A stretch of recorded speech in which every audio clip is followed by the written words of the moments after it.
Eh bien, je reçois la tête de liste de Rodez pour la vie. Rodez pour la vie qui a comme tête de liste un député pour l'instant.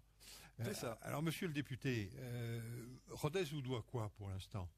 Déjà, puisqu'il n'y a pas de bilan de maire, mais il y a un bilan de député. Mais déjà, moi, je dois beaucoup à Rodez, puisque si j'ai été élu en 2017, réélu en 2022 et encore réélu en 2024, c'est aussi parce que les Ruthénoises et les Ruthénois m'ont fait confiance dans le cadre de ces élections législatives et ont souhaité que je sois leur député, leur représentant à l'Assemblée nationale. Il fait quoi un député? Un député, il vote les lois, il vote des moyens, il vote des crédits, il vote un budget. Il essaie d'influencer donc des décisions ministérielles en direction de son territoire. Donc ce territoire, c'est la première circonscription de l'Aveyron, avec Rodez, le Grand Rodez, mais aussi tout le nord du département. Et si on devait être plus concret sur ce que j'ai pu amener, ce que cette majorité depuis 2017 a amené sur le territoire, quelques exemples. On a mis en place par exemple les maisons France Service. Maison France Service, Rodez a inauguré l'une d'elles. C'était à Saint-Éloi. Donc aujourd'hui à Saint-Éloi, il y a une maison France Service qui rend un service à la population, qui n'a pas besoin de monter en haut du piton pour accéder à des services administratifs. Le député, qui a été aussi rapporteur du budget de la sécurité pendant 3 ans au sein de la commission des lois, a favorisé l'arrivée de nouveaux effectifs de police au commissariat. Le député, il a également agi pour que le projet du déménagement du commissariat qui était à l'étroit au centre-ville, pour qu'il puisse donc avoir des locaux plus adaptés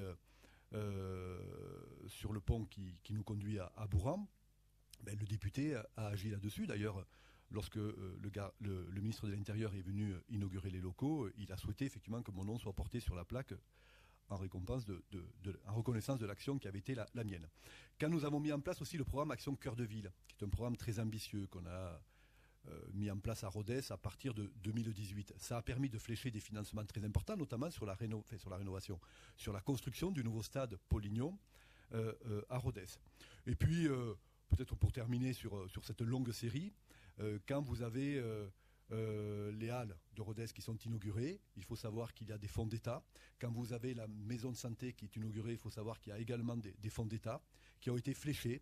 Et bien évidemment que le député, c'est lui qui a voté le budget et c'est celui qui a soutenu certains dossiers auprès des services de l'État, de la préfecture et parfois même directement des ministères. Donc vous voyez que le député n'est pas resté inactif pour son territoire de manière générale et pour la ville de Rodez en particulier. Alors sur ce bilan, on vient après au programme qui est d'ailleurs extrêmement détaillé, un nombre considérable de pages.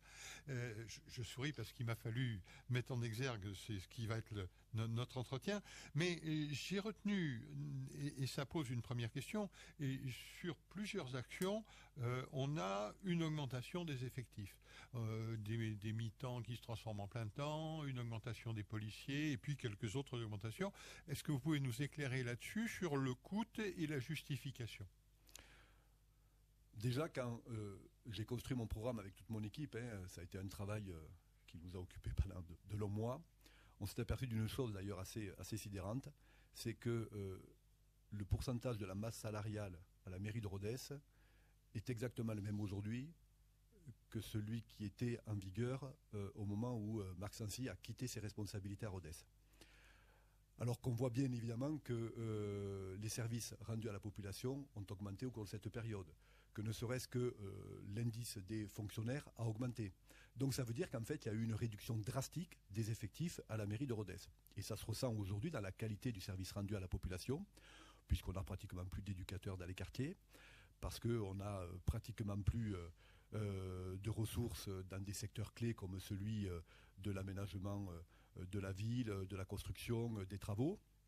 Vous n'avez là aussi vous avez beaucoup moins de moyens également qui a été donné donc aux écoles ou à la petite enfance. Donc vous avez eu un appauvrissement des ressources humaines de la ville de Rodez. Et aujourd'hui, si on veut redonner de la qualité dans le service rendu à la population, il va falloir effectivement faire des recrutements de fonctionnaires pour rendre ces services. Un exemple, celui de la police municipale. Quand on regarde aujourd'hui les chefs-lieux d'Occitanie, sur les 13 chefs-lieux d'Occitanie, nous sommes à l'avant-dernière place en termes d'effectifs de la police municipale. Donc vous avez 11 policiers municipaux, là où, si on prend par exemple Albi, vous en avez 5 fois plus, vous avez 5 policiers municipaux supplémentaires, etc.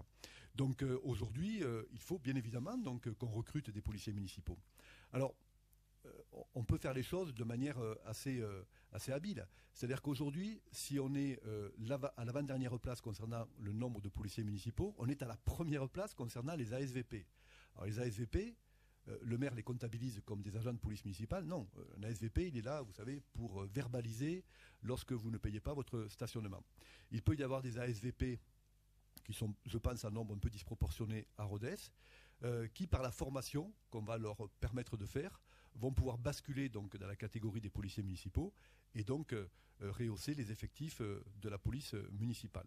Quand vous avez dans nos écoles du mi-temps subi, comme on a l'habitude de l'appeler, des ATSEM par exemple, si on peut effectivement aménager des temps complets, c'est bien pour ces agents, parce que ça leur permet effectivement d'avoir un revenu qui correspond à du temps complet, et puis ça permet effectivement de couvrir de manière plus large donc les services que l'on doit à la population. Globalement, le coût de ces augmentations d'effectifs, c'est couvert par l'augmentation de population ou ça va aboutir à une augmentation, aujourd'hui, autre répartition de dépenses? Aujourd'hui, si on maintient le niveau fiscal actuel, et c'est l'engagement que l'on prend, puisque cet engagement, il est de ne pas augmenter les impôts sur le mandat. Si on a le même niveau de dotation que celui que connaît la ville de Rodez depuis maintenant plusieurs années, on peut dégager une capacité d'autofinancement chaque année qui est entre 10 et 12 millions d'euros. D'accord ? Donc ça permet effectivement de mener des projets, notamment d'investissement, relativement importants. Bien évidemment que nous, si on augmente les charges, cette capacité de financement sera moins importante.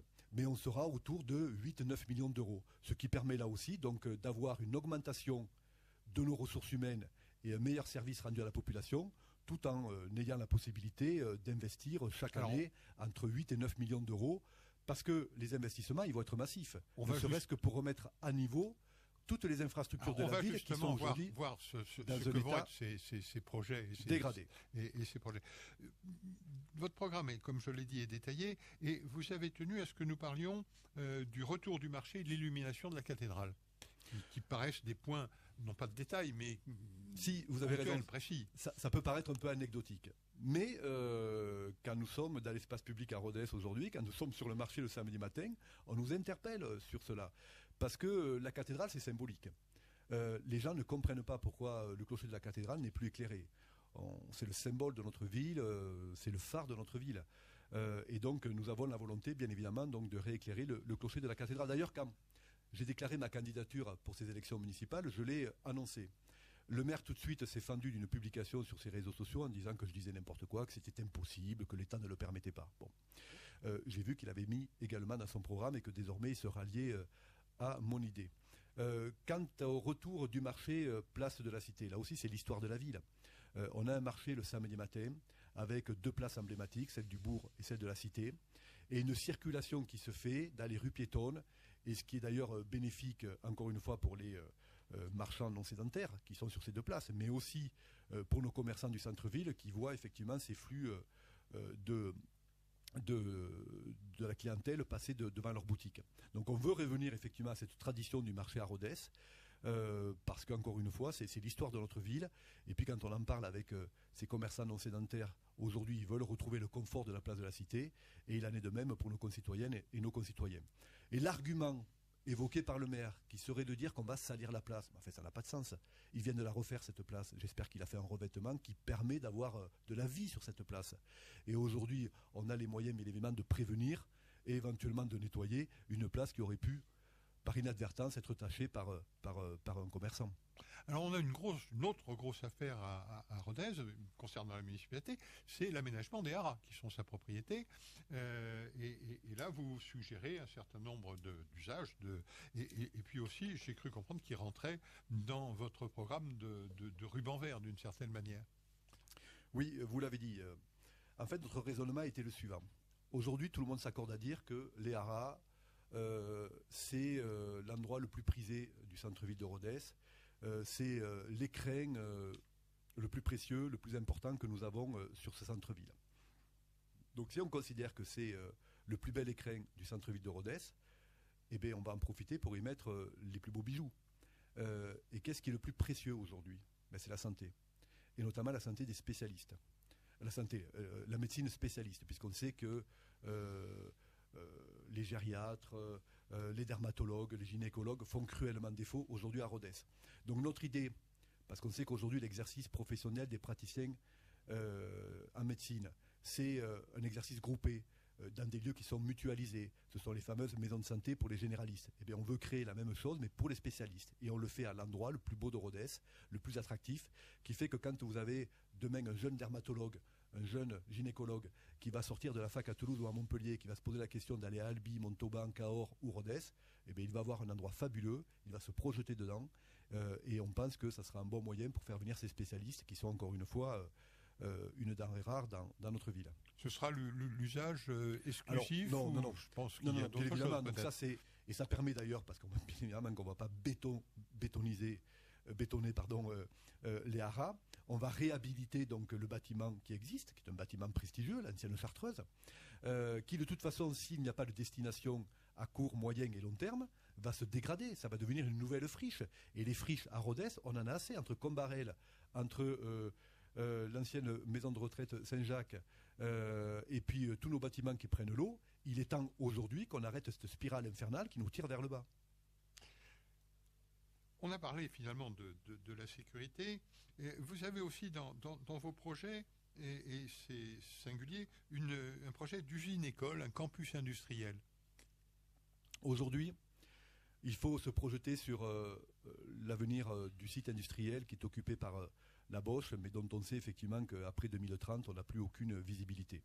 Donc ce qu'il faut faire, c'est bien évidemment créer tout un écosystème industriel, et que les locaux qui petit à petit se vident parce qu'il y a de moins en moins de production assurée par la Bosch, on puisse donc attirer de nouveaux porteurs de projets. J'ai envie de dire qu'aujourd'hui c'est tellement compliqué d'implanter une usine en France dans l'industrie. Ici, on peut offrir à un porteur de projet une usine clé en main. Il n'y a plus qu'à venir plugger sur un site qui préexiste une nouvelle chaîne de production ou de montage. Donc voilà, donc ça c'est l'idée effectivement du devenir du site de Bosch. Et ce qui est examiné aussi avec les dirigeants aujourd'hui de Bosch, c'est de voir si sur une partie de ce site, on ne peut pas avoir un lieu de formation qui serait dédié justement à l'industrie, profitant du savoir-faire des salariés, des techniciens, des ingénieurs de Bosch, et qui pourrait être mis à la disposition des porteurs de projets. En collaboration avec l'éducation nationale ou indépendamment? Oui, ça peut être aussi en collaboration avec l'éducation nationale, voire avec l'enseignement supérieur, sur, encore une fois, des productions avec une forte valeur ajoutée. Parmi les gros manques que vous dénoncez, il y a le théâtre. Et apparemment, vous avez le projet de faire un théâtre à Rodez. Notre projet culturel, notre programme sur la culture est très ambitieux, parce que je pense que là aussi, il y a un terreau qui préexistait et qui a été mis en sommeil au cours de ces dernières années, parce que ce n'était pas du tout la volonté de la municipalité actuelle de soutenir les actions culturelles, la dynamique culturelle dans notre ville. Ce qui fait cruellement défaut, c'est un théâtre, un lieu où on peut avoir des représentations théâtrales de bonne qualité. Je crois qu'on doit être le seul chef-lieu d'un département en France qui n'a pas un lieu dédié au théâtre, avec une belle scène qui permet d'avoir des représentations de qualité. Il y a la MJC, c'est très bien. On sait qu'il y a la Baleine à Honnay-le-Château, mais on a besoin d'un théâtre à Rodez également. Donc sur le long terme, là, on va essayer d'identifier un lieu qui pourrait, encore une fois, sur le long terme, accueillir donc une scène de théâtre. Alors c'est vrai que le maire avait dit qu'il voulait acheter, on ne sait pas d'ailleurs s'il a fait ou pas, la Banque de France, l'ancienne Banque de France qui a déménagé. C'est un bâtiment assez remarquable. Je ne sais pas si on peut créer un espace dédié au théâtre à l'intérieur. En tout cas, le bâtiment est assez prestigieux. Et puis on sait qu'il y a aussi l'ancien cinéma Le Royal, qui aujourd'hui appartient à un privé, mais c'est une friche en plein centre-ville. Et là, je pense qu'on pourrait avoir un endroit qui serait totalement adapté à la création d'une scène de théâtre. Donc on a plusieurs hypothèses. Et parmi les programmes, il y a un certain nombre de choses que vous souhaitez réaliser. De nouvelles formations, une organisation pénale pour la sécurité. Enfin bref, des choses qui me paraissent relever plus de l'éducation nationale ou du ministère de la Justice que de la municipalité de Rodez. Vous savez, je suis député. Et je sais que de toute façon, un maire, aujourd'hui, il doit sortir du 4e étage de la mairie de Rodez. Il doit aller taper à la porte des ministères. Il doit discuter avec tous les services de l'État, l'Éducation nationale, le ministère de la Justice, le ministère de l'Intérieur, pour trouver des moyens de coopération, d'innovation, d'expérimentation. Voilà, moi, c'est l'engagement que je prends vis-à-vis des Ruthénoises et des Ruthénois. C'est-à-dire que mon expérience nationale, je vais la mettre à la disposition de ce territoire, de cette ville. Et quand vous faites écho au travail d'intérêt général, bien évidemment que ce sont des sanctions qui sont prononcées par les juridictions. Mais la ville de Rodez peut accueillir les personnes qui sont condamnées. Et moi, je pense que c'est une bonne réponse de montrer aux Ruthénoises et aux Ruthénois que les dégradations qui ont été faites, les tags qui ont été collés sur les vitrines, eh bien, on a des gens qui ont été condamnés par la justice et ils réparent devant les Ruthénoises et les Ruthénois ceux qu'ils ont dégradés. Et je pense que là, ça permet d'avoir une réponse tangible, pédagogique, et avec nos concitoyens qui se disent ah ben finalement, on voit que l'action de la justice, elle passe et qu'on arrête effectivement avec les fantasmes d'une justice qui serait inefficace. Ben, notre temps imparti est plutôt dépassé même. Donc je recevais Stéphane Mazard, la tête de liste de Rodez pour la vie. Merci. Merci beaucoup.